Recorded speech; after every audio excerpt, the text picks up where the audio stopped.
د تخنیکي او مسلکي زده کړو اداره وایي 400,000 ټوکه کتابونه یې چاپ کړي چې د هیواد ټولو ولایتونو ته به یې واستوي. چاپ شوو کتابونو کې د کرنې، ځانګړو تعلیماتو، تخنیک او نورو برخو کتابونه شامل دي. کتاب‌های چاپ شده ما 165,000 جلد از بخش زراعت است. 4,486 جلد در بخش تعلیمات خاص است. 171,000 جلد در بخش‌های برق، ساختمان، وترنری، ترمیم موتر، کامپیوتر ساینس، اداره و حسابداری است. 96,528 جلد در بخش‌های جیودوزی، ساختمان، ماشین، زراعت و وترنری چاپ شده. مسئولین وایي خیالي بستونه یې له منځه وړي او له دې وروسته به ګمارنې مسلک ته په کتو کوي.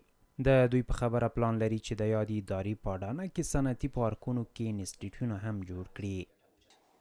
چیزی که ما رنج میداد در آنجا این بود که به دست شاگردان ما کتاب نبود و یا اگر کتاب بود استاد خلاف رشته تدریس میکرد و از اون روز تصمیم گرفته شد که باید این دو نقیصه رفع بشه که الحمدلله ما تمامی اساتیدی که درخواست استخدام میدن ما خلاف رشته است مثل سالهای قبل دیگه مقرر نمیشه.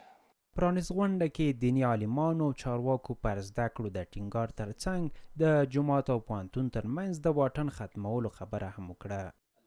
برنامه داسې وچلوي چې موږ د مدرسې او د مکتب د پوهنتون د سکول د لیسې د او یا د مسجد په منځ کې د وطن د دښمن دسیسه دا ختمه کی. کشورهایی که به کتاب توجه کردند و کشورهایی که نصاب بسیار خوب درسی برای نسل‌های خود ترتیب دادند آنها امروز دارای کشورها و جامعه‌های توسعه یافته و پیشرفته هستند.